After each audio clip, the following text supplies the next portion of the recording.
Boss from hell gets what she deserves. Leave your opinion in the comments below and give us a like and subscribe to enjoy more videos. I, 30F, have been a people pleaser to a fault my whole life. I have been working in marketing for 10 plus years. Over the years, I've had my fair share of bosses who were good, average, and some who sucked. There is one in particular that stood out as awful. This story is from about 5 plus years ago. Pamela, 40, not real name, was the VP of marketing and sales for a mid-size retailer. She started at the company a few years after I did. And if rumors were true, she was the 4th pick for the position and was simply hired so the company could appease shareholders. I was a manager under her, and my whole job was to make sure the website and stores had their products merchandised properly, received all their monthly sales materials, managed advertising, set up and managed the department's budget, PM'd all department projects and operations, created reporting to reflect sales, managed presentations/creative briefs for future projects, etc. In short, I did her work and all the administrative grunt work to keep the department afloat. I managed all this because I had access to her email and many times sent emails on her behalf to keep the department functioning. Pamela spent most of her time showing up after 10 a.m., taking business lunches, and planning company parties. Don't even know why we did those, but I planned those too. I consistently questioned why she spent so much of our budget on these events when we didn't have the budget resources for any of it. Pamela told me to take from future months' budgets to pay for the current month's overspending. So, at the start of every month, I had an original budget and by the end of the month, I had to turn in an edited budget, edited under Pamela's direction, that made it look like Pamela's spending was under control. This is important for later. I definitely made mistakes here and there being in charge of so many tasks and constantly found myself working 12-hour days split between being in the office and working after my kid went to bed. Weekend work was also done before my family woke up and after they went to bed. During Pamela's first major holiday season, sales were trash. Pamela kept changing her mind on the visuals for the stores, kept bringing on new advertising and PR agencies to bring in sales. All these agencies consisted of her personal friends, and ignored our buying/merchandise team's planned promotions for her own better ones. At this time, I had been dealing with an ongoing infection that turned to sepsis, and was hospitalized. The doctors and my husband said it was due to the stress of work and that I needed to take a break. As I recovered, I realized how much I was hurting myself, my family, and even the company I worked for. Eventually, my old habits got to me, and I got on my phone and checked mine and my boss's emails. What I found made my blood boil. First, I got a lovely bouquet of flowers from upper management wishing me well, and I knew that Pamela organized the delivery. She sent me her favorite flowers. I went to her inbox to put the receipt in the correct folder to send to accounting when I got back. At the top of her inbox from the past 3 days were emails clearly not related to business. What I found in her emails was Pamela emailing her personal friends griping on how I can't just shake off sepsis and get back to work. She also complained that she couldn't find any of my notes, spreadsheets, or documents for any of the work she was technically in charge of. They were on our shared drive labeled very clearly.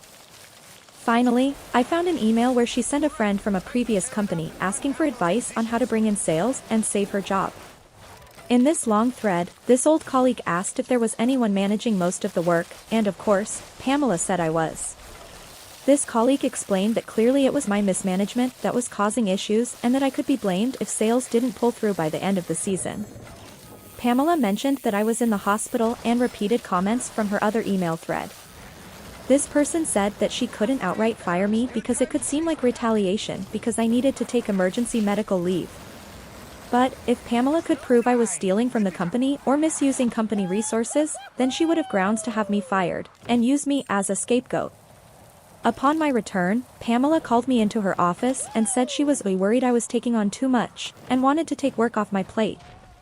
She announced was taking managing the department budget off my plate.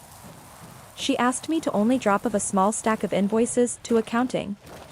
Additionally, Pamela told me under no circumstances was I allowed to talk to accounting about anything regarding budgets.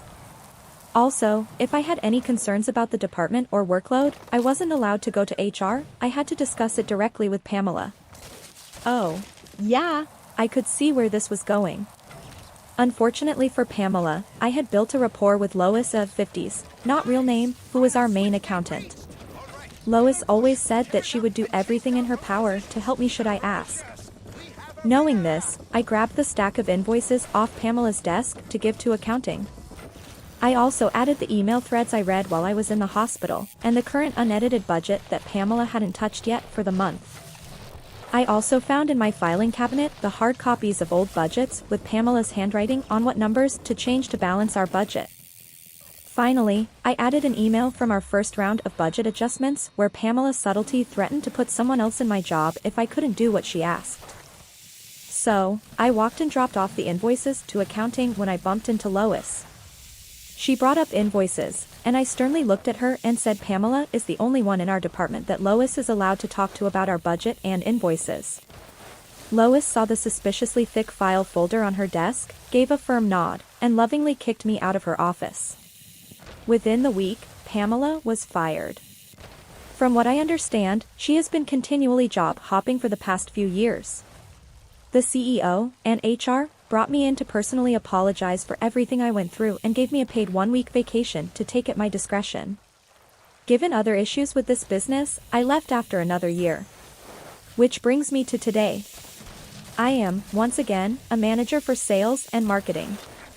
I have a wonderful boss, Mike of 40s, who trusts my business decisions and backs me up on practically everything. We are hiring my team for me to solely manage and direct.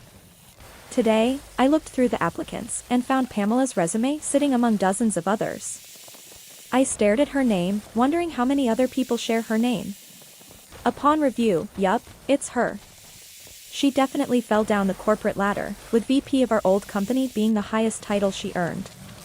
And, to no surprise, she embellished her achievements, claiming the work I managed as her own, and claimed she generated an 87% sales growth during the holiday season at our previous company. As a people pleaser, who firmly believes in giving everyone a chance, it has never been so satisfying to click disqualified. Edit. To those suggesting I interview her to see her reaction, I would have loved to see her face as she walked in. But, I felt it would have risked my boss's trust in my decision-making ability. Maybe I'll send a personally written rejection email.